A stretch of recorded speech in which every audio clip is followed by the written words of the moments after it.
Ya, puji Tuhan. Selamat pagi, selamat berjumpa dalam kasih Kristus. Shalom. Kita mengucap syukur pada Tuhan kalau pagi hari ini kita ada ya di rumah Tuhan dengan tubuh yang sehat, dengan sukacita dari surga. Siapa yang datang dengan duka cita? Siapa yang penuh dengan sukacita? Angkat tangan. Kita beri kemuliaan bagi Tuhan. Ya, puji Tuhan. Mari saudara, kita akan mulai ibadah kita dengan doa. Saya undang saudara semua berdiri dan kita akan masuk dalam doa. Mari kita berdoa. Pertolongan para kita dalam ibadah minggu yang kudus ini adalah datang daripada Tuhan yang telah menciptakan langit, bumi dan segala isinya. Dia setia memelihara ciptaannya dan tidak pernah meninggalkan perbuatan tangannya dari selama-lamanya sampai selama-lamanya. Bahwa kami dalam surga, terima kasih Tuhan untuk kesempatan yang Tuhan berikan bagi kami semua. Kami boleh ada di rumah Tuhan untuk beribadah, masuk dalam hadirat Tuhan. Terima kasih Tuhan. Kami akan melakukan ibadah kami dengan sebaik-baiknya. Kami akan memuji Tuhan, menyembah Tuhan. Kami akan mendengar isi hati Tuhan. Mari Tuhan kau sediakan tolong kami semua. Kuasa Roh Kudus yang akan memimpin kami semua. Seluruh ibadah ini ke dalam tangan Tuhan. Terima kasih Bapa. Kami serahkan untuk seluruh hamba Tuhan yang melayani Tuhan pada hari ini. Hamba Tuhan yang bertugas dalam Aser Kolektan, pemain musik WL Singer, hamba Tuhan yang ada di dalam AVD, dan hamba Tuhan yang akan memberitakan firman Tuhan.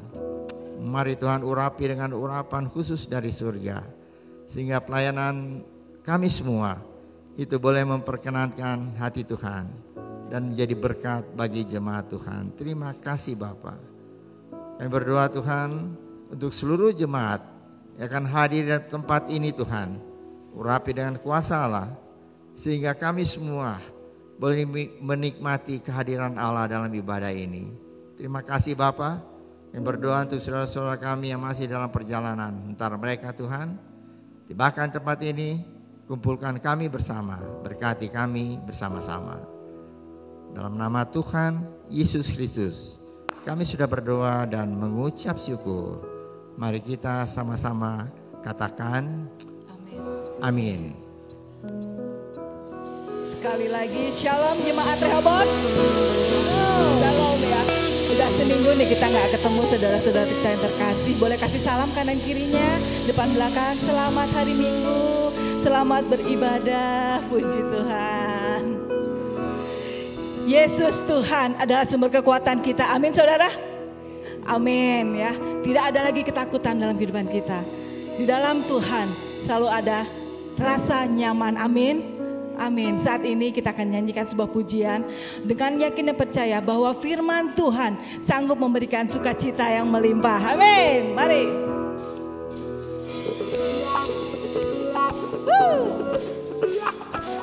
Tepuk tangan sama-sama yuk.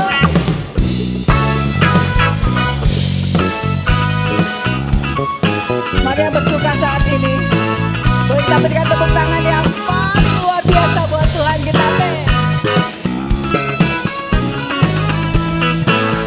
Sama-sama katakan. Takkan ku izinkan ketakutan, karena imanku pada Yesus Tuhan. Tak ada alasan tawar hati, karena Yesus ada di sini. Ku percaya firman Tuhan sanggup menghidupkan dan memberikan sukacita.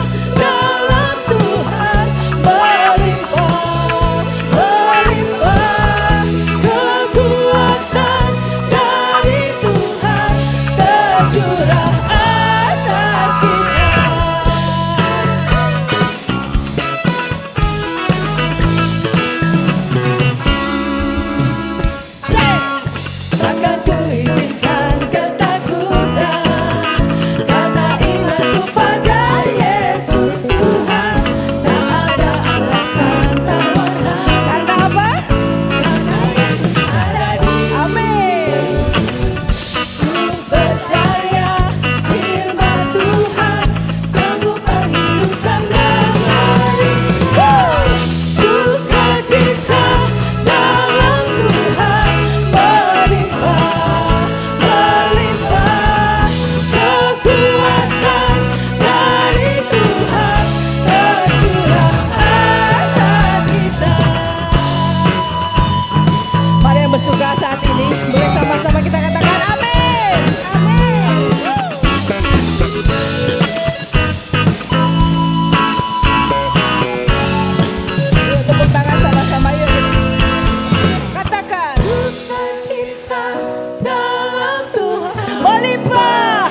melimpah sukacitamu Tuhan. Amin.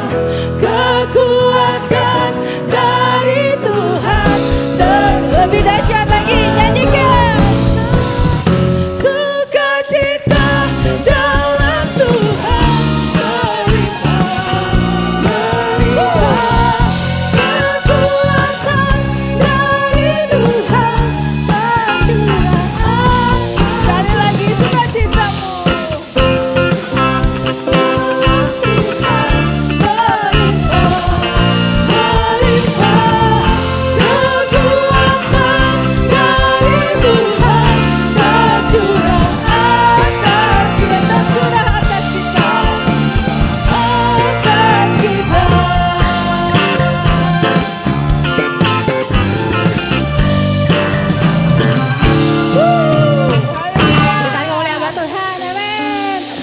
Bersukacita, mari kita memuji membesarkan nama Tuhan, karena Dia adalah Allah yang setia dan benar. Dia tidak pernah meninggalkan kita. Amin. Saudara, berikan kemuliaan buat Tuhan sekali lagi. Amin.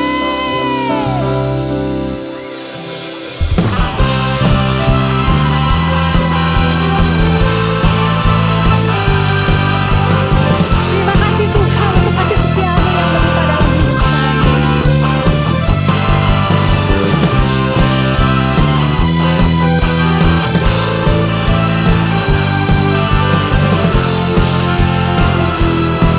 Sama-sama ya, kita katakan dengan suara yang keras. Amin.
Kita ada dan kita hidup hanya karena anugerah Tuhan. Amin saudara. Anugerahnya melayakkan kita yang tidak layak. Anugerahnya menyanggupkan kita untuk hidup di dalam kebenaran. Mari saat ini kita semua bersukacita. Biarlah hati kita boleh melimpah dengan ucapan syukur dan kita mau katakan, terima kasih Tuhan untuk anugerah-Mu yang melimpah. Kau melayakkan kami, Kau mengangkat kami, dan Kau membuat kami berharga. Yes, Jesus.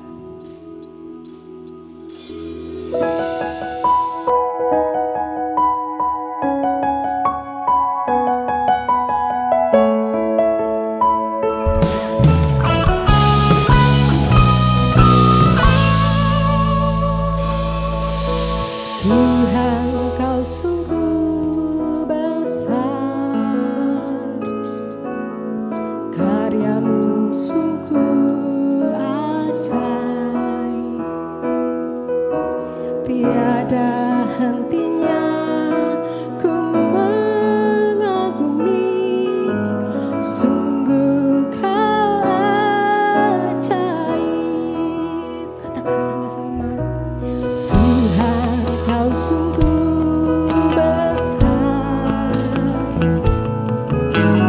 karya-Mu sungguh ajaib, tiada hentinya ku mengagumi, sungguh Kau ajaib.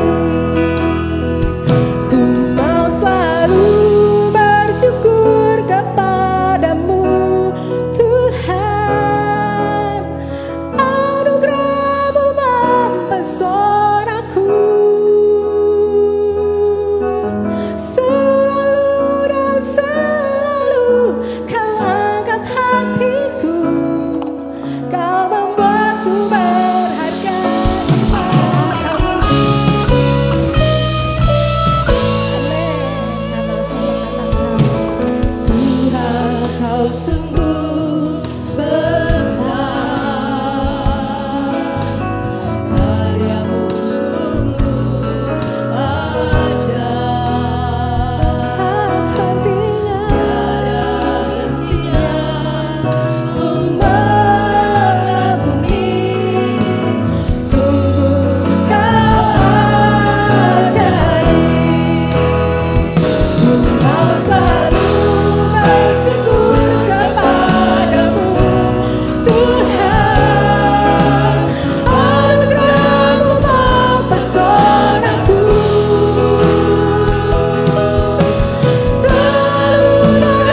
Engkau membuat kami berharga Tuhan.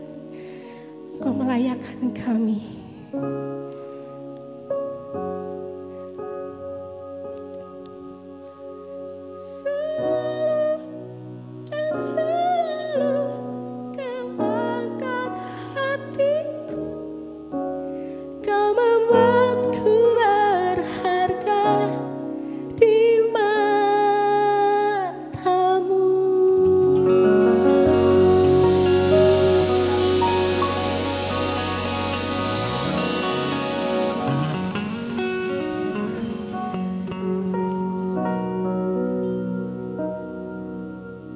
Siapa kami Tuhan?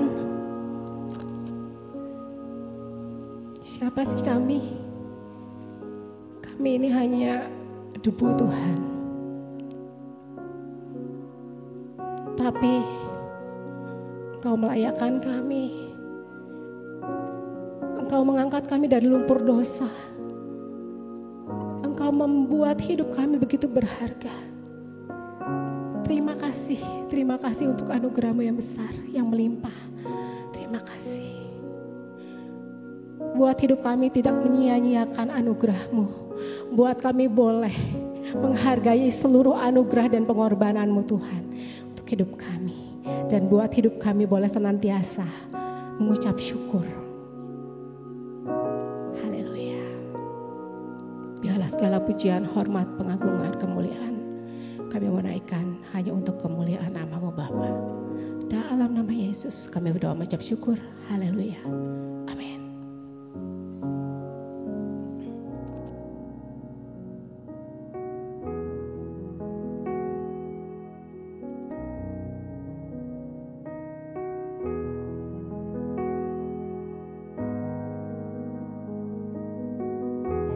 Doa pengerja tanggal 19 November 2023 akan diadakan doa pengurapan untuk panitia dan pelayan Natal. Juga turut mengundang seluruh hamba-hamba Tuhan untuk hadir di ibadah doa pengerja dan mendoakan panitia dan seluruh pelayan Tuhan yang melayani Natal 2024.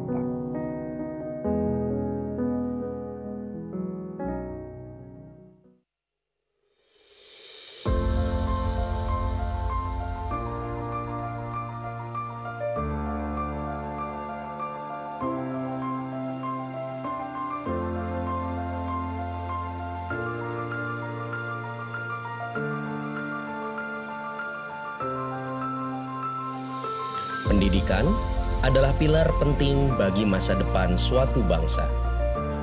Pembelajaran pengetahuan, keterampilan, baik secara individu dan berkelompok, menciptakan manusia sosial yang bermanfaat bagi bangsa dan negara. Sekolah Rehoboth menyelenggarakan pendidikan yang bertumbuh secara intelektual dan kerohanian, menjadikan pembelajaran yang bermakna dan menyenangkan, dengan tujuan menghasilkan generasi yang berkarakter Kristus. Mari bergabung bersama generasi penerus bangsa yang berdampak. Untuk tahun ajaran 2024-2025, terdapat promo khusus bagi Anda, yaitu bebas uang pangkal bagi jemaat gereja Rehoboth dan bagi anak hamba Tuhan. Mari menyongsong masa depan bersama generasi yang berdampak dan berkarakter Kristus.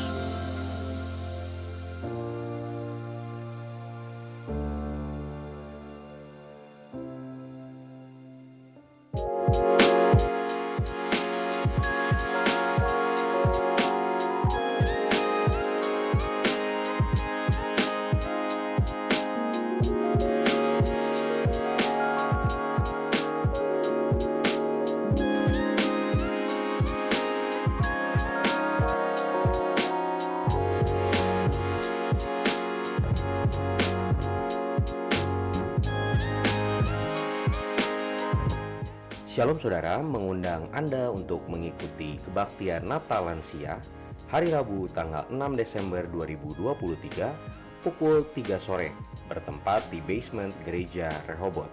dengan tema Jadikanlah Hidup sebagai Kado Natal untuk Tuhan dan pembicara PDM Yeskiel. Bagi Anda yang ingin mengikuti acara ini, Anda dapat mendaftarkan diri Anda di depan pos security lantai 1. Tuhan Yesus memberkati.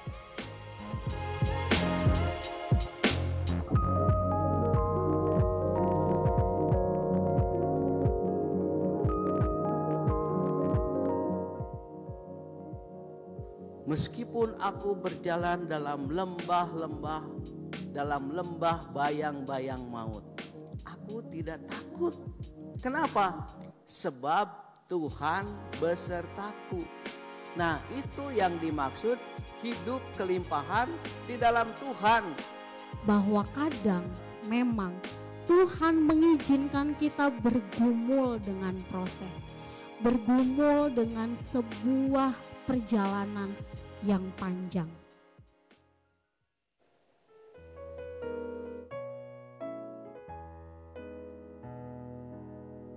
Shalom Bapak Ibu Saudara, berhubung Natal kali ini telah dekat, kami segenap panitia ingin melibatkan seluruh jemaat Gereja Rehoboth untuk berpartisipasi dalam Natal kali ini.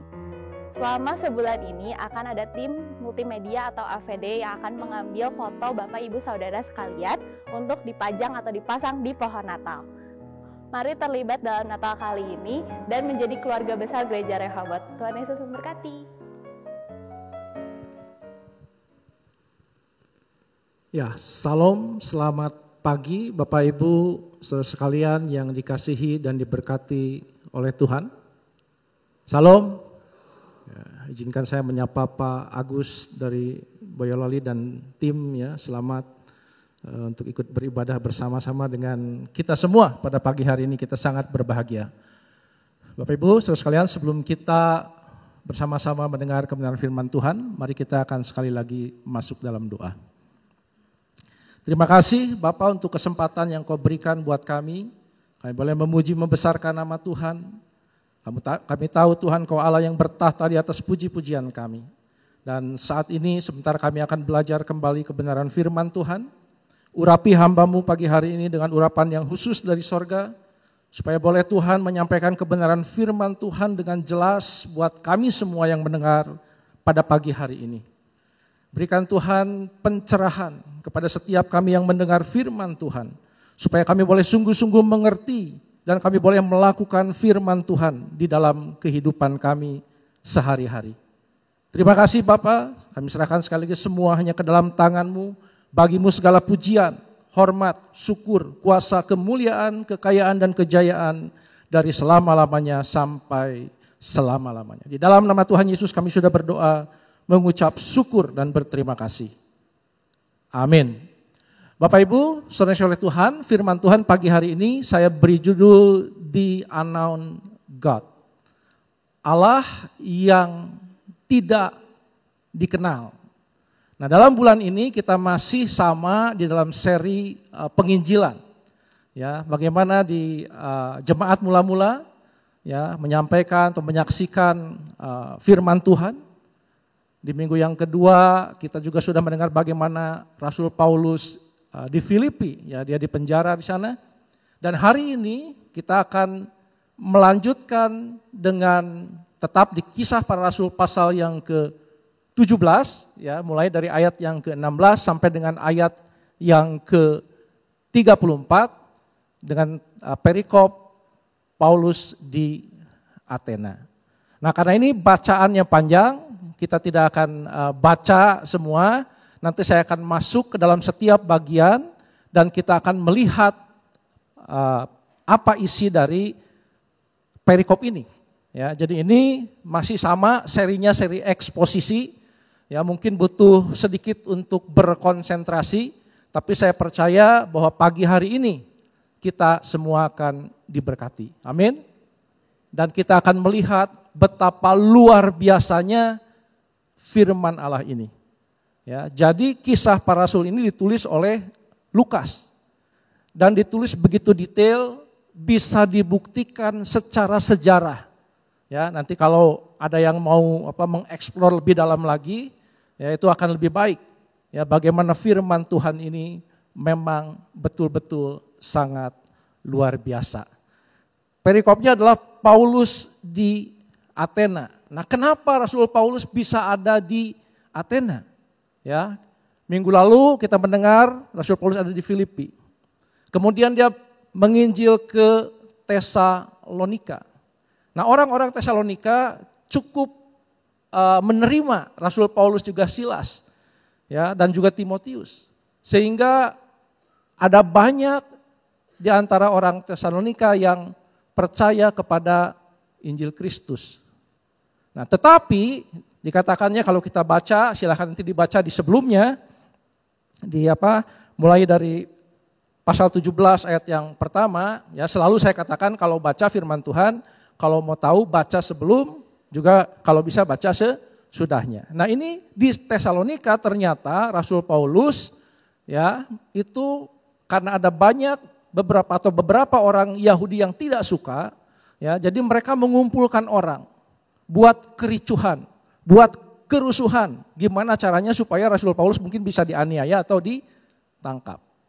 Nah, karena itu dari Tesalonika dikatakan Rasul Paulus, Silas, dan Timotius pergi ke Berea. Nah, di Berea ini orang-orangnya dikatakan lebih bijaksana. Ya, mereka mendengar apa yang difirmankan atau yang disampaikan oleh Rasul Paulus, dan mereka mau belajar untuk menggali, untuk mencari kebenarannya. Dan dikatakan di Berea lebih banyak lagi orang yang percaya kepada berita yang disampaikan oleh Rasul Paulus. Tetapi ya, orang-orang Yahudi tadi yang di Tesalonika ketika mereka mendengar bahwa Rasul Paulus dan kawan-kawannya ada di Berea, mereka enggak suka. Ya, mereka datang kemana? Ngejar ke Berea. Dari Tesalonika datang ke Berea untuk menghasut orang-orang di sana supaya sama buat kericuhan, berontak, ya bikin masalah, mungkin aniaya, tangkap Rasul Paulus. Nah, makanya di dalam pasal 17 ayat yang ke-16 dikatakan, sementara Paulus menantikan mereka di Athena. Nah, jadi kenapa Rasul Paulus ada di Athena nih? Ada sejarahnya.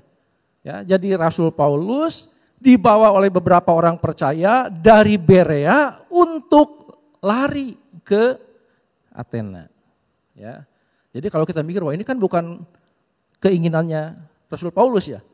Ya kan? Seolah dipaksa untuk dia pergi menghindar dari keributan atau dari aniaya orang-orang Tesalonika, orang Yahudi yang datang ke Berea. Ya. Nah, dikatakan di Athena Rasul Paulus sangat sedih hatinya karena ia melihat bahwa kota itu penuh dengan patung-patung berhala.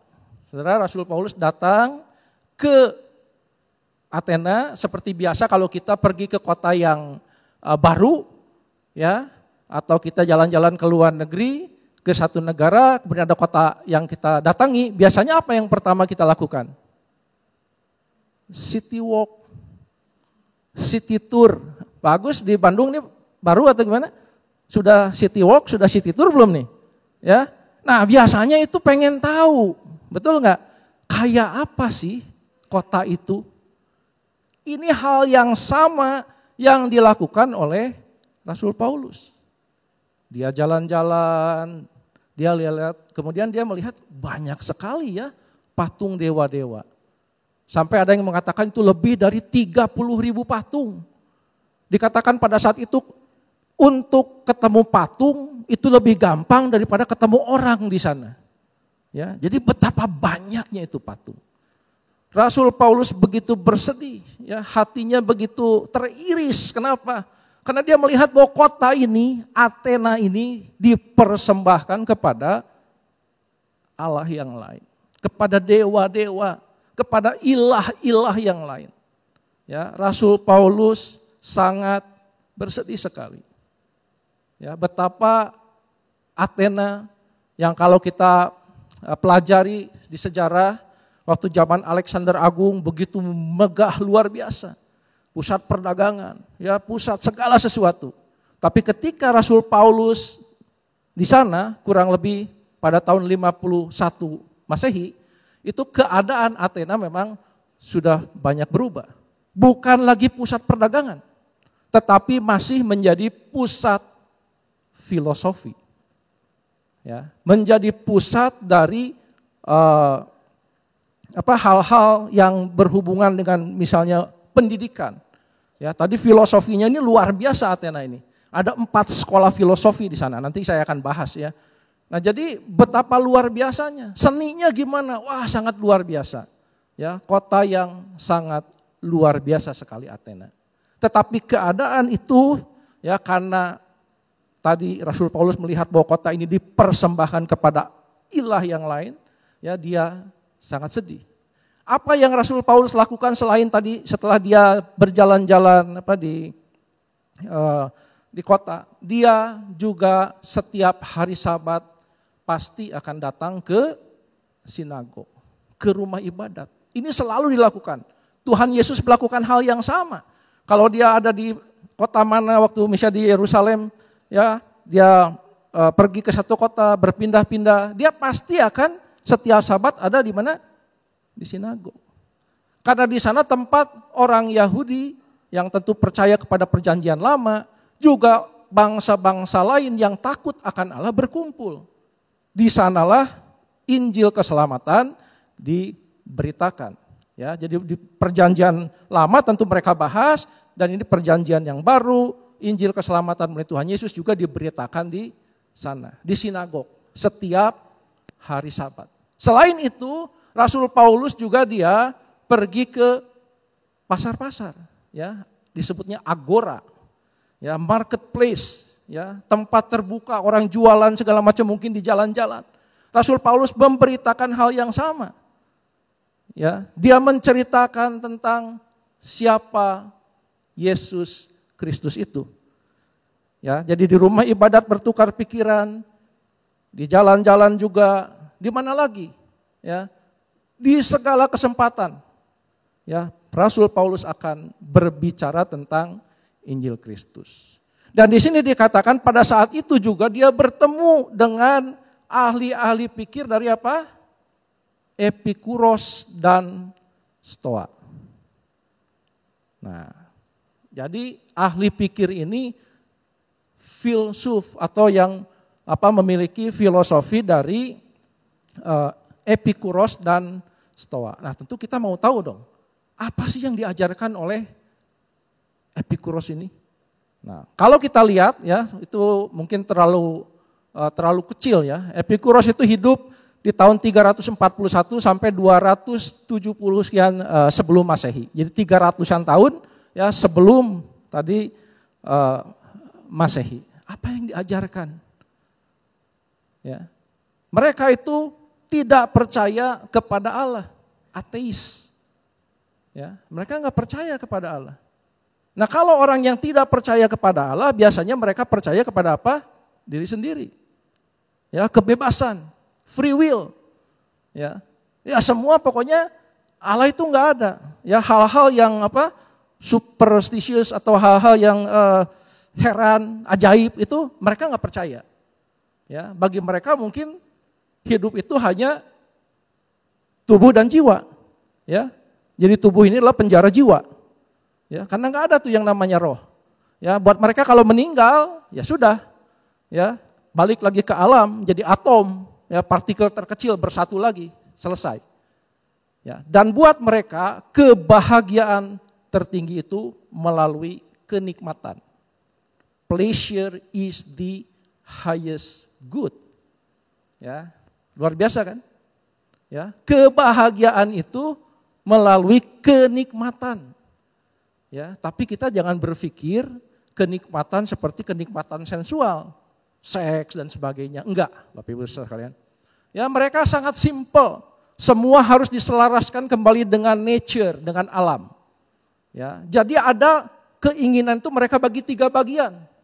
Ya, ada keinginan yang natural dan penting, ada keinginan yang natural tetapi tidak penting, ada keinginan yang tidak natural dan tidak penting. Nah, tadi yang natural and necessary, ya, natur dan penting itu apa? Misalnya, saya lapar. Lapar perlu apa? Makan kan? Kenikmatan kan? Salah enggak? Enggak. Selama kita makan untuk menghilangkan lapar, enggak salah. Saya kedinginan, saya perlu apa? Misalnya perlu jaket. Saya pakai jaket, ya beli jaket salah enggak? Enggak salah. Untuk menghilangkan kedinginan. Nah yang salah adalah tadi yang kedua, ya, yang natural tapi tidak penting, unnecessary, ya, natural tapi tidak penting. Misalnya apa?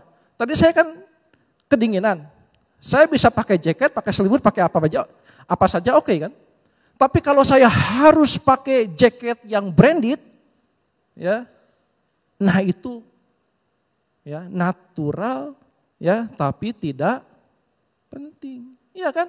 Hanya untuk menghilangkan dingin kan nggak harus pakai, ya, barang-barang misalnya selimut yang branded, semua yang branded nggak harus. Nah, yang ketiga dikatakan unnatural, unnecessary, tidak natural, tidak juga penting. Apa itu? Misalnya harus pakai barang yang luxury, yang mahal-mahal, ya, itu nggak benar. Ya, misalnya apa lagi? Orang kadang-kadang mikirnya jadi hedon. Nah, kalau kita lihat dengan poin yang ketiga tadi, hedon itu tidak natural dan tidak penting. Jadi nggak benar. Ya, jadi kalau kita mau bicara jujur, ajaran Epikurus ini gimana sih, Epikuros ini? Bagus nggak? Bagus.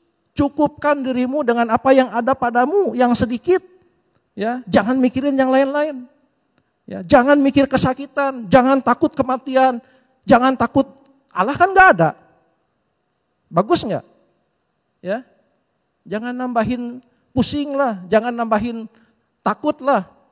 Udah, ya, udah mati kan udah gitu kan? Ya, makanya ada istilah kalau anak sekarang kan apa YOLO, you only live once. Kamu hanya hidup sekali. Setelah itu kamu mati. Ya, itu sebetulnya dari ajaran Epikuros ini. Ya kan? Eat, drink, and be merry. For tomorrow you die. Ya, hayo kita makan, hayo kita minum, ya hayo kita bersuka-suka. Karena besok kita mati. Ini ajarannya. Ya, dan mungkin sekarang mulai populer lagi nih. Ya, yang tadi ada YOLO lah segala macam. Nanti Bapak Ibu Saudara bisa mungkin lebih menggali lagi. Itu yang saya ambil beberapa contoh dari Epikuros ini. Nah, Epikuros ini tuh dimulai kurang lebih ajarnya tahun 307 sebelum Masehi. Yang kedua yang disinggung juga di dalam ini ya ahli pikir Stoa, ya.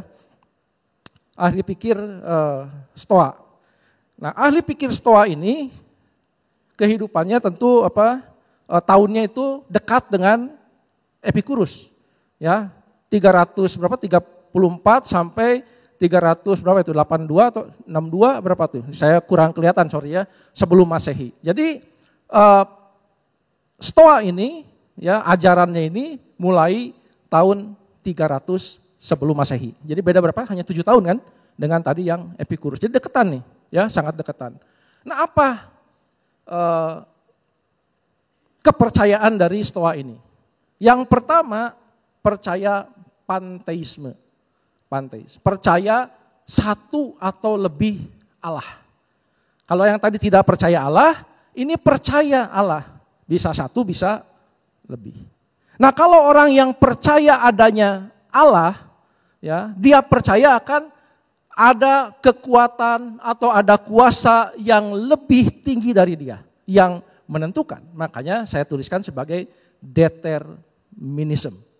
Ya, jadi sesuatu itu terjadi, ada yang menentukan, ada kuasa yang lebih tinggi.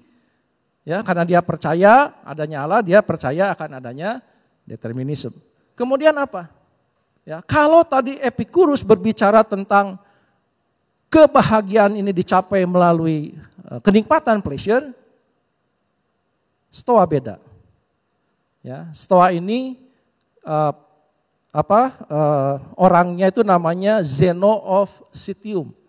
Ya, jadi atau penemu ataulah jadi orang filsufnya itu namanya Zeno of Citium, Zeno dari Citium, orang Siprus. Nah, dia mengajarkan bahwa kebahagiaan itu ya tidak tergantung kepada apa yang terjadi ya di luar kita. Ya, jadi apa yang terjadi di luar kita itu tidak menentukan kehidupan kita. Ya, kenapa seperti itu?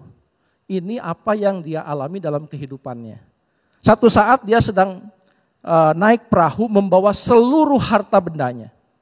Ya, saat perjalanan ternyata perahunya dihantam badai. Hartanya semua ludes, habis.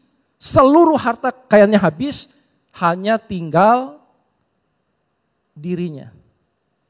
Nah, waktu itu dia di Athena, pergi ke perpustakaan, dia baca buku-buku filosofi. Dan dia membaca dari yang namanya sinik.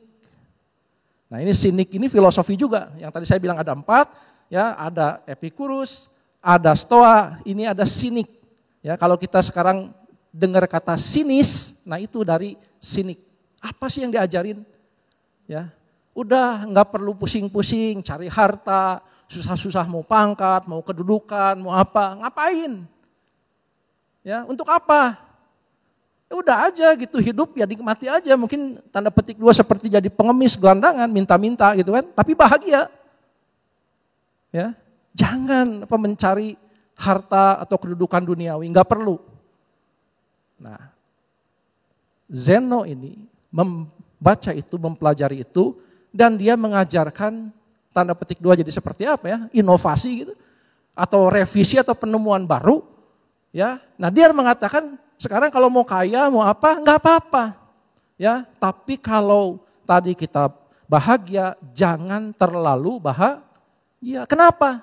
Karena bahagia itu hanya sementara. Kalau kita susah, menderita, sakit, jangan terlalu menderita. Kenapa? Karena penderitaan itu hanya sementara. Bagus nggak ajarannya? Luar biasa. Ya, luar biasa sekali. Bagaimana untuk mencapai kesuksesan, keberhasilan dalam hidup yang disebut dengan eudaimonia. Ya, bagaimana? Diperlukan virtu atau wisdom, kebijakan, rasionalitas dan sebagainya. Ya, untuk mencapai kebebasan jiwa atau pikiran yang tenang, ya, ataraksia. Dia menerapkan, mengajarkan virtu. Jadi kebahagiaan itu tadi bukan dari pleasure, kenikmatan seperti Epikurus, tapi dia mengajar bahwa kebahagiaan itu bisa dicapai melalui kebajikan. Coba direnungkan, benar enggak? Ya, kebajikan. Ya, nanti kita akan lihat, kita akan bandingkan dengan firman Tuhan, dengan Alkitab yang kita punya. Dengan kebahagiaan yang kebajikan itu, maka tidak akan terpengaruh dengan keadaan di luar. Ya, jadi kita itu jangan terpengaruh dengan apa yang terjadi, tetapi keputusan kitalah ya yang menentukan, reaksi kita yang menentukan apa yang terjadi di luar. Makanya ini luar biasa Bapak Ibu Saudara sekalian. Kalau Bapak Ibu pernah mendengar Nelson Mandela, ya, dia di penjara sekian lama ya. Betul nggak? Dia balas dendam nggak ke musuh-musuhnya? Enggak. Nah, itulah ajaran dari Stoa. Ya. Jadi kalau sudah di penjara ya sudah, tapi sekarang reaksi kamu bagaimana? Itu yang menentukan kebahagiaan kita. Makanya dia punya 4 pilar dari kebajikan virtu. Yang pertama, courage. Ya, courage itu keberanian. Kalau kita benar, berani. Enggak usah takut. Ngapain takut menghadapi hidup? Kalau kita benar, berani. Benar enggak? Luar biasa. Courage. Yang kedua, temperance, sabar. Ya. Ya, bisa menjaga diri kita supaya tetap ya pokoknya menghadapi segala sesuatu kita bertahan lah. Ya, bagus enggak? Ya, saya rasa enggak ada yang bilang enggak bagus ya. Pasti bagus. Yang ketiga, dia katakan justice, keadilan. Ya, kita itu harus adil. Kenapa? Karena kita semua ini saudara. Bapak Ibu saudara sekalian, mereka percaya bahwa dunia ini adalah kota yang besar. Dan semua kita ini bersaudara. Ya, humanisme kan. Ya, kenapa kita tidak adil? Kenapa kita licik? Kenapa kita tidak jujur? Padahal kita semua sama-sama saudara. Bagus nggak? Bagus. Yang keempat, wisdom. Ya, kebajikan, pengetahuan tadi, rasionalitas dan sebagainya. Bagus nggak? Bagus. Luar biasa bagus. Ya, makanya ketika saya cerita ini kedua anak saya di waktu yang berbeda. Jawaban mereka dua-duanya sama apa? Pak, bedanya apa dengan siapa? Dengan Kristen, dengan kekristenan. Anak saya bilang gitu. Papa mau bawa ini di KU1, nanti pada ngerti enggak katanya. Ya saya akan coba. Ya, saya akan coba bahwa inilah yang terjadi. Ya, ada banyak cara untuk mencapai kebahagiaan. Ada banyak cara untuk mencapai sesuatu mungkin di akhir kehidupan kita nanti dengan cara-cara yang dipakai oleh dunia. Ya.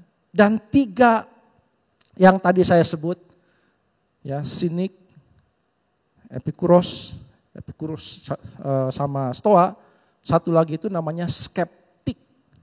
Ya, skeptik. Ya, skeptik itu percayanya bahwa segala sesuatu yang diomongin itu nggak ada yang 100% benar. Jadi kalau orang ngomong apa segala macam, udah biarin aja. Ya, nggak sinis dia, tapi dia skeptik. Nah, nanti silakan Bapak Ibu explore lagi, pelajari lagi betapa luar biasanya ini, ya, filosofi yang diajarkan oleh mereka yang hidup atau orang Yunani. Makanya mereka sangat bangga, ya, merasa paling hebat, ya, karena mereka bisa tadi mengajarkan hal-hal yang demikian. Nah, Bapak Ibu, saudara sekalian yang dikasihi oleh Tuhan, apa tadi perbedaannya dengan kekristenan? Nah, ketika mereka mendengar tadi, mereka mengundang Rasul Paulus untuk datang ke Areopagus. Apa Areopagus itu? Areopagus itu satu bukit di Yunani sana. Ya, Areo itu dari dewa Ares. Ya, Pagos itu bukit. Jadi bukit dewa namanya Areopagus, tempat terbuka. Kalau Tuhan Yesus berkhotbah di bukit, sekarang Rasul Paulus khotbah di bukit Areopagus. Ya, tempat di mana orang-orang atau pemimpin di sana berkumpul untuk memutuskan perkara-perkara baik itu mungkin tadi agama atau ada hal-hal yang baru atau misalnya mengadili orang yang berbuat jahat karena melanggar moral dan sebagainya, mereka akan diadili di sana.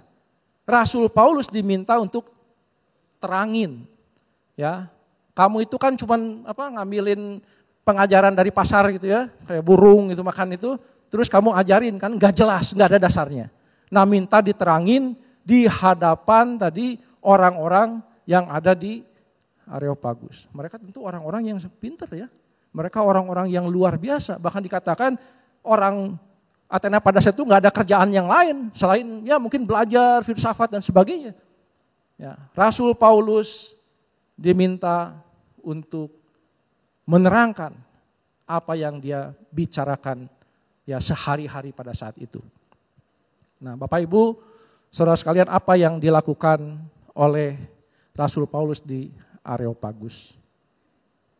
Sama seperti tadi Rasul Paulus bilang, saya itu berjalan-jalan ya di kota kamu dan saya menemukan ada banyak sekali patung dewa-dewa. Ternyata kamu itu orang yang sangat beragama, sangat religius. Ya, karena banyak sekali dia menemukan seperti itu. Tetapi dia katakan, pada satu saat saya datang melihat ada satu mesbah dengan tulisan apa? To the unknown God. Kepada Allah yang tidak dikenal. Kenapa saya katakan ya harus ada itu? Ya karena Bapak Ibu Saudara bisa bayangkan mereka percaya banyak ilah, banyak dewa. Ada dewa langit, dewa bumi, dewa tanah, dewa pohon, mungkin dewa rumput, dewa apa lagi? Ya, dewa guntur, dewa apa? Semua ada. Ya, termasuk Athena itu adalah nama dari dewi perang. Ya. Ares ini, yang Areopagus ini, Ares itu adalah dewa perang. Hampir semua nama ya ada ini. Makanya mereka tulis kepada Allah yang tidak dikenal. Kenapa? Pinter ya? Pinter enggak? Pinter. Karena dia takut kalau ada dewa yang kelupaan, gak kesebut. Ya, dengan menuliskan itu berarti semua dewa kesebut. Ya, karena kepada dewa yang tidak dikenal. Ini saya jadi teringat mama saya dulu ya, sebelum kenal Tuhan. Kalau dibilangin, ayo mama, bilangnya apa? Mama percaya Kak sahawai. Ya, ada nggak yang di sini yang begitu? Saya percaya ke semua kok. Ya, siapa tahu yang benar yang itu supaya aman kan? Iya kan? Kalau ini salah, jangan-jangan si ini yang benar. Oh, si ini juga salah, jangan-jangan si ini yang benar. Jadi semua oke aja gitu. Ya, nah ini ya gaya yang sama nih sebetulnya yang dilakukan oleh orang Athena ini, ya, kepada Allah yang tidak dikenal. Nah inilah Allah yang ingin Rasul Paulus terangkan kepada mereka. Rasul Paulus mengatakan bahwa Allah itu adalah pencipta langit dan bumi. Dia pencipta segala sekalian alam. Ya, Rasul Paulus pasti mengutip dari Kejadian. Betul nggak? Pada mulanya Allah menciptakan langit dan bumi. Dia terangkan itu. Bahwa semua ini diciptakan oleh Allah. Ya, dan kita itu sebetulnya dari satu ya keturunan dari, mungkin dia tidak menyebutkan Adam, tapi dari satu orang. Tapi kita tahu nih bahwa yang dimaksud itu adalah siapa? Adam. Betul nggak? Ketika Allah menciptakan Adam dan Hawa, ya, kemudian keturunannya untuk memenuhi bumi. Kemudian Rasul Paulus mengatakan bahwa dialah Allah yang menciptakan apa? Musim-musim, gitu kan? Ya kan? Musim-musim. Dia yang memberi batas kepada bangsa-bangsa. Jadi semua ditentukan oleh Allah. Jadi bukan Allah yang tidak dikenal, tapi Allah yang Rasul Paulus perkenalkan kepada mereka adalah Allah yang nyata. Kristus, Allah yang berinkarnasi menjadi manusia. Rasul Paulus menerangkan itu dengan luar biasa, saudara, kalau dibaca khotbahnya atau penjelasannya kepada orang-orang di Athena. Ya, bukan Allah yang nggak dikenal. Kalau Allah nggak dikenal, gimana dia bisa nolong kita yang nggak dikenal juga ya? Dan Rasul Paulus mengatakan bahwa ya Allah itu tidak tinggal di dalam kuil buatan manusia. Allah itu nggak perlu, ya seolah itu dia itu perlu apa kita layani karena dia nggak mampu. Enggak, Rasul Paulus bilang karena semua dari dia, hidup kita dari dia, nafas kita dari dia, segala sesuatu dari dia. Ya, jadi jelas ya. Jadi nggak bisa gitu seolah Allah itu tinggal di satu kuil, nggak bisa, nggak cukup. Ya, seluruh dunia ini tidak cukup besar untuk bisa apa? Menjadi tempat buat kediaman Allah karena dia maha besar. Dikatakan bahwa kita adalah keturunan Allah. Ya, kita ini bukan nggak bisa disamakan dengan berhala-berhala buatan tangan manusia, dari emas, dari perak, dari apa lagi, dari kayu, nggak bisa. Ya, kita itu keturunan dari Allah. Ilahi, nggak bisa kita disamakan dengan buatan tangan manusia. Dan itu jelas. Ya, ketika Allah setelah menghukum manusia dengan air bah, kalau masih ingat ya janji Allah kepada Nabi Nuh, ya bahwa dia akan memberikan musim-musim. Betul kan? Ya. Itu janji Allah loh. Jadi Rasul Paulus mengutip betul-betul semua apa yang ada di Perjanjian Lama. Ya, dia tidak asal saja, ya, tapi dia mengutip ya Perjanjian Lama. Semua jelas Rasul Paulus terangkan kepada mereka. Dan ya saya ingin membahas satu ayat ini yang terdapat dalam pasal 17 ayat 28. Sebab di dalam dia kita hidup, kita bergerak, kita ada. Sebab di dalam Dia kita hidup, kita bergerak, kita ada. Saudara, kalimat ini, kata-kata ini dikutip Rasul Paulus dari seorang filsuf Yunani yang hidup di akhir abad ke-7, di awal abad ke-6. Namanya Epimenides. Ya, tetapi sebetulnya puisi itu ditunjukkan kepada dewa Zeus, Zeus ya, Zeus, dewa langit, dewa halilintar mungkin. Ya. Jelas, tapi Rasul Paulus kutip itu ya dari puisi Epimenides. Tetapi kata Zeus-nya diganti dengan Allah. Karena apa? Karena Rasul Paulus tahu yang benar. Ya, jadi ternyata ya orang-orang Yunani kuno dulu, mungkin orang-orang zaman dulu yang mencari Allah kan nggak ketemu ya. Gimana bisa ketemu kalau Allah tidak menyatakan dirinya, kalau dia tidak berinkarnasi melalui Yesus Kristus? Nggak mungkin bisa dikenal. Makanya Rasul Paulus mengatakan ya Allah, sebab di dalam Dia kita hidup, kita bergerak, kita ada. Itu quote yang pertama yang diambil dari Epimenides. Yang kedua, seperti yang telah juga dikatakan oleh pujangga-pujanggamu, sebab kita ini dari keturunan Allah juga. Kata aslinya keturunan Zeus yang ditulis oleh Aratus yang hidup pada 315 sampai 240 sebelum Masehi. Nah, Aratus ini filsuf pengikutnya Stoa. Ya, jadi ngerti ya maksudnya ya. Ini ada kenapa mengutip Zeus percaya kepada dewa tadi? Karena memang orang Stoa itu percaya kepada panteisme. Kepada Allah atau kepada banyak Allah.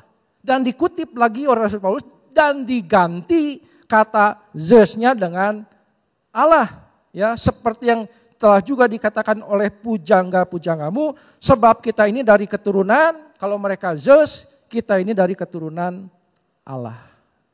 Luar biasa Bapak Ibu sekalian. Rasul Paulus ini seorang apologetik yang, kalau kita kan baca tulisannya juga sudah terkagum-kagum ya.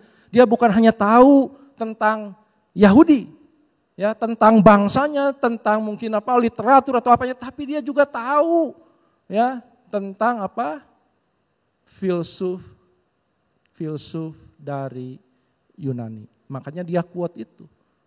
Ya. Oleh karena itu mereka tentu ketika dengar itu ya nyambung gitu. Hanya dulu mereka mungkin pengenalannya kepada dewa atau ilah yang salah. Dan kemudian Rasul Paulus mengatakan bahwa kan Allah itu dekat ya. Kalau kamu mau mencari mudah-mudahan dia bisa ditemui. Dan dia dikatakan sudah membangkitkan siapa? Kristus juru selamat ya dari antara orang mati. Satu saat akan ada pengadilan terakhir di mana Kristus akan menjadi hakimnya. Dia yang sudah dibangkitkan. Nah, mendengar itu banyak di antara mereka yang kalau kita lihat nih respon dari mereka ya, next slide. Ada yang ngejek, mungkin ketawa, ya, sinis, nyindir, ya. Masa udah mati, dihidupin lagi, udah bebas, enak-enak, udah merdeka, harus balik lagi tubuhnya, atau menderita lagi ya. Ya, mereka kan gak bisa terima dong. Orang udah enak kok sekarang jadi susah lagi gitu. Ya. Mungkin ada yang percaya tentang tidak bisa mati, immortal. Ya. Tapi nggak ada yang bisa terima orang yang sudah mati bisa bangkit lagi. Ya. Makanya mereka bilang udah lain kali ya saya dengar lagi. Ya, udah lain kali aja saya dengar lagi. Tapi firman Tuhan mengatakan ada juga yang terima. Ada juga yang percaya. Dikatakan anggota majelis Areopagus Dionysius percaya. Ada juga wanita yang bernama Damaris. Dan beberapa orang lain juga menjadi percaya. Ya, jadi selalu akan ada respon yang berbeda dari setiap orang yang mendengar firman Tuhan. Betul nggak? Ada yang ngejek, ada yang bilang lain kali, ya, ada yang mungkin percaya. Semua tentu bukan karena kita, ya, tapi karena Roh Kudus yang membuat dia menjadi bisa menerima. Bapak Ibu, saudara sekalian yang dikasihi oleh Tuhan, ya, mari kita merenungkan kehidupan kita pada saat ini. Mungkin ada di antara kita yang mikir, iya ya, Rasul Paulus tuh pergi ke Athena bukan karena dia yang mau kok. Kepaksa atau dipaksa. Mungkin saudara mikir, iya ya, saya ada di sini sekarang, kenapa ya? Wah, saya ternyata di PHK. Oh, ternyata bisnis saya nggak jalan. Sekarang saya jadi rubah ke yang lain. Wah, saya sekarang jadi ada di kota Bandung. Kenapa ya? Karena harus ikut anak. Ya, karena harus ikut cucu. Ya, ada banyak hal saudara yang menjadi Athena kita. Di mana Athena kita? Ya, mungkin kita nggak menginginkan hal itu, tapi kita ada di sana. Seperti yang dilakukan oleh Rasul Paulus, tetap kita harus bersaksi. Kita harus menyatakan kebenaran firman Tuhan dimanapun Tuhan menempatkan kita. Ya, tidak menjadi masalah. Karena kita percaya tadi bahwa Tuhan yang mengatur segala sesuatu. Ya, kita tidak percaya sama dewa, kita percaya sama Tuhan yang nyata, Tuhan yang berinkarnasi, Allah yang maha besar. Ya. Jadi bukan kepada Tuhan yang tidak dikenal, tapi Tuhan yang memperkenalkan dirinya kepada kita melalui Tuhan Yesus Kristus. Jangan kecewa ya, ketika kita mungkin bersaksi, orang gak nerima kita, ngejek, udah lain kali, ya, udah, nggak usah sakit hati, Bapak Ibu saudara sekalian, ya. Rasul Paulus mengalami hal yang sama di Athena. Ya, tentu itu pun akan menimpa setiap kita. Ya, nggak mungkin gitu semua orang ketika kita bersaksi terus terima Yesus, nggak akan. Ya, ada banyak hal tapi kita tetap berserah kepada Tuhan. Karena Dia yang punya rencana untuk setiap hidup kita. Mari kita merenungkan Bapak Ibu saudara sekalian. Ya. Ada banyak sekarang ajaran-ajaran yang mulai masuk, ya, yang tadi filosofi-filosofi yang mulai direnovasi atau diinovasi, ya. Kita harus berhati-hati. Ya, jangan kita hidup menjadi sinkretisme, ya, menggabungkan ya kekristenan kita dengan ajaran-ajaran yang lain yang belum tentu itu dari firman Tuhan. Makanya harus jeli ya bahwa harapan kita kepada Tuhan. Kalau masih ingat kita ada yang ikut Sharon ya pernah membahas atau mungkin juga Biblical Night 2 Petrus 1 ayat 5 sampai 7 ya, supaya menambahkan kepada iman kita dengan virtu kebajikan. Kepada kebajikan pengetahuan. Kepada pengetahuan penguasaan diri. Kepada penguasaan diri ketekunan. Kepada ketekunan kesalehan. Kepada kesalehan kasih kepada saudara-saudara, dan kasih kepada saudara-saudara, kasih kepada semua orang. Wah, mirip gitu ya. Ingat saudara, dasarnya kita pasti ada iman. Pasti ada kasih. Ya, kasih kepada Allah itu yang akan selalu membedakan kita dari yang lain. Apakah kita sungguh-sungguh mengasihi Tuhan? Nah, itu yang menjadi motivasi di dalam kehidupan kita. Apakah Kristus yang menjadi center dari kehidupan kita?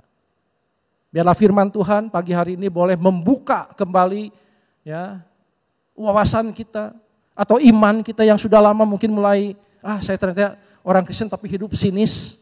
Saya orang Kristen tapi hidup skeptik. Ya, jadi tadi ngegabung-gabungin gitu dengan filosofi-filosofi, jangan. Ya, mari kita kembali untuk lebih semangat gali firman Tuhan ya supaya kita lebih lagi mengenal siapa itu Yesus Kristus, Allah yang menjelma menjadi manusia yang akan datang kembali mengadili yang hidup dan yang mati. Tuhan Yesus memberkati. Mari kita akan berdoa. Terima kasih Bapak untuk kebenaran firman Tuhan yang sudah kami dengar pada pagi hari ini. Saya bersyukur Engkau Allah yang baik, Engkau mengingatkan kami semua Tuhan. Untuk kami tetap bersaksi Engkau, menyaksikan kasih-Mu dimanapun Engkau menempatkan kami Tuhan, di Athena kami Tuhan. Mungkin kami tidak menginginkan ada di tempat ini, mungkin kami tidak menginginkan ada di situasi seperti itu. Tapi kami percaya Engkau yang memberi kami hidup, Engkau yang memberi segala sesuatu kepada kami. Bahkan batas bangsa-bangsa, musim-musim, semua Engkau Tuhan yang menentukan. Terima kasih Bapa untuk kebenaran firman Tuhan pagi hari ini. Kami serahkan setiap kami semua ke dalam tangan Tuhan. Ajarkan kami untuk kami lebih rindu lagi untuk menggali firman Tuhan. Untuk kami boleh lebih mengenal Tuhan dan Juru Selamat kami, Tuhan Yesus Kristus. Terima kasih Bapa, bagimu segala pujian, hormat, syukur, kuasa, kemuliaan dan kejayaan dari selama-lamanya sampai selama-lamanya. Di dalam nama Tuhan Yesus kami sudah berdoa, mengucap syukur dan berterima kasih. Amin.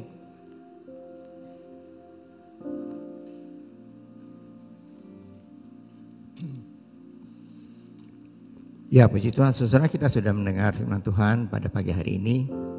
Kesimpulannya adalah dimanapun kita berada, seperti Rasul Paulus, dia dibawa di Athena, dan tadi katakan, saudara, kita ada di mana, saudara? Di Athena apa? Apa di antara teman-teman yang belum mengenal Tuhan? Apa di keluarga yang berbeda keyakinan? Atau dimanapun kita berada, seperti Rasul Paulus, dia ada di Athena. Dia mengabarkan Injil. Kalau Paulus seorang yang pintar, dia bisa menerangkan ya filosofi pada saat itu. Kalau kita tidak mempunyai ilmu yang demikian, kita dapat menginjil dengan hidup kita. Apa yang saudara lakukan dilihat orang, dan orang sekitar kita bisa melihat ada Yesus dalam kehidupan kita. Ya, puji Tuhan. Saudara, sebelum saya masuk dalam beberapa pengumuman, pada pagi hari ini di tengah-tengah kita ada Pendeta Agus Sutarto dari Boyolali.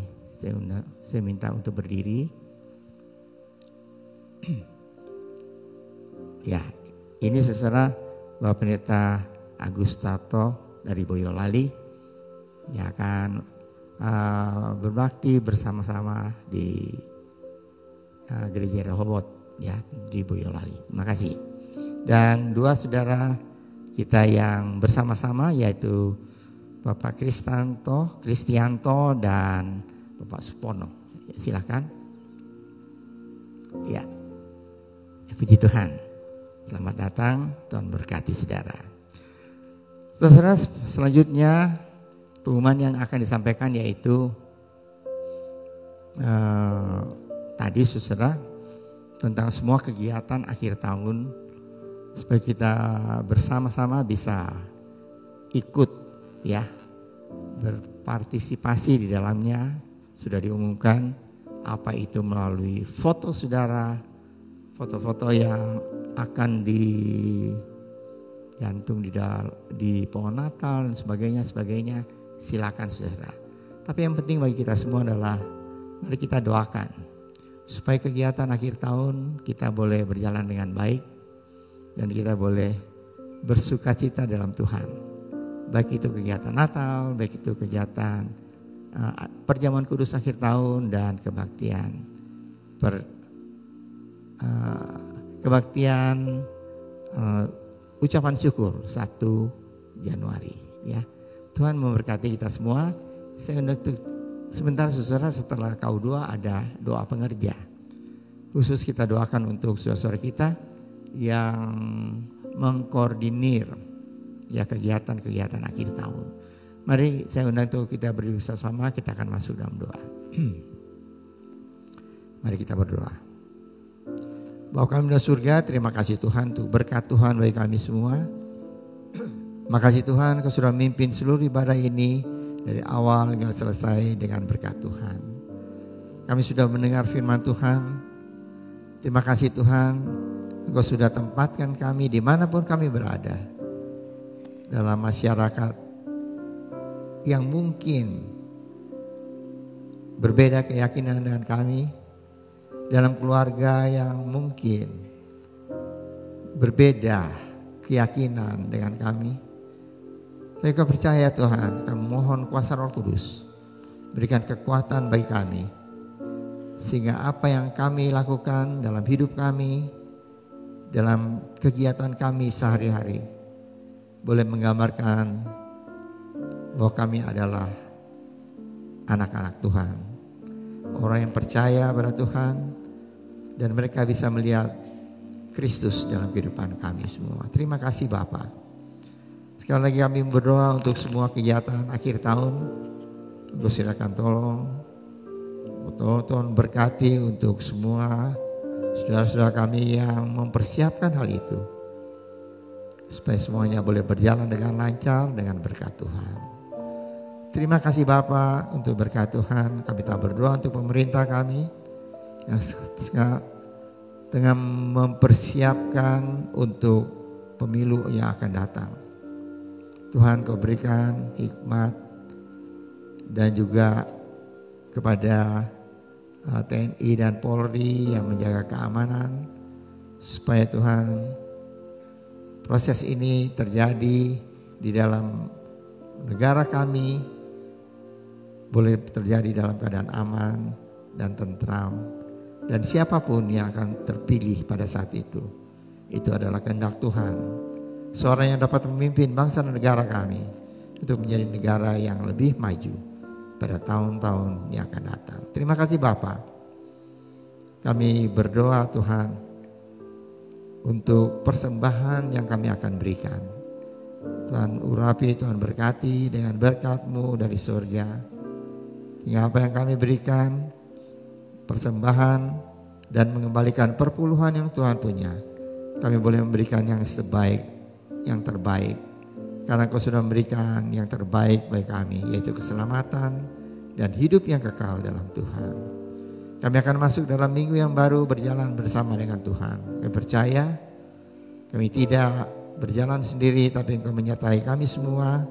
Kau memberkati dalam usaha pekerjaan kami, keluarga kami, sekolah dan kuliah anak-anak kami semua, supaya diberkati oleh Tuhan, terutama dengan kesehatan dan kekuatan dari surga. Terima kasih Bapa, percaya Engkau sudah mendengar doa kami, ucapan syukur kami ini. Kami naikkan dalam nama Tuhan Yesus Kristus yang menjadi juru selamat kami yang hidup. Saudara yang dikasihi oleh Tuhan, angkatlah tangan saudara untuk menerima berkat Allah. Arahkan hati saudara kepada Tuhan dan hadirat-Nya, maka berkat Allah memenuhi hidup saudara. Amen. Berkat Allah memenuhi keluarga saudara. Amen. Berkat Allah memenuhi kesehatan saudara. Amen. Berkat Allah memenuhi pekerjaan saudara. Amen. Dan jadilah berkat dimanapun saudara berada. Amen. Dan saudara terimalah berkat dari Allah Bapa, kasih karunia dan damai sejahtera dari Tuhan Yesus Kristus, dan persekutuan Allah Roh Kudus menyertai saudara sekalian mulai hari ini sehingga Maranatha, Tuhan Yesus datang kembali. Amin. Bapa, terima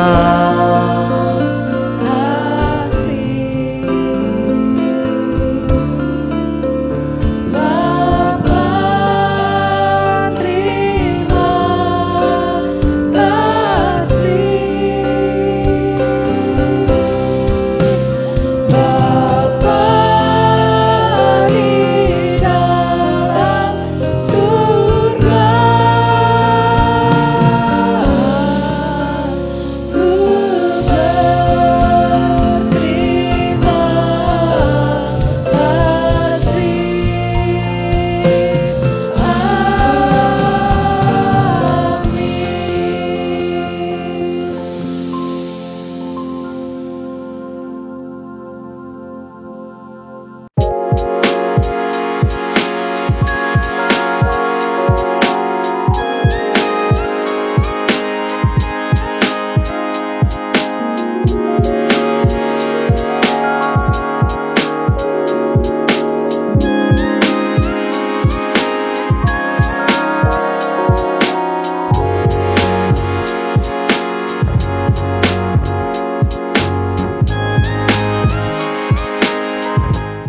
Shalom saudara, mengundang Anda untuk mengikuti kebaktian Natal Lansia hari Rabu tanggal 6 Desember 2023 pukul 3 sore bertempat di basement Gereja Rehoboth dengan tema Jadikanlah Hidup sebagai Kado Natal untuk Tuhan dan pembicara PDM Yeskiel. Bagi Anda yang ingin mengikuti acara ini, Anda dapat mendaftarkan diri Anda di depan pos security lantai 1. Tuhan Yesus memberkati.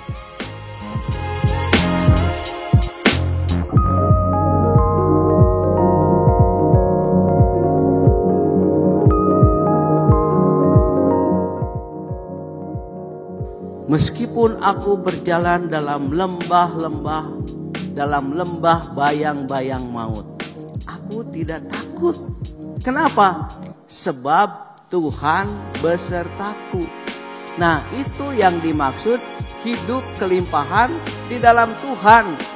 Bahwa kadang memang Tuhan mengizinkan kita bergumul dengan proses, bergumul dengan sebuah perjalanan yang panjang.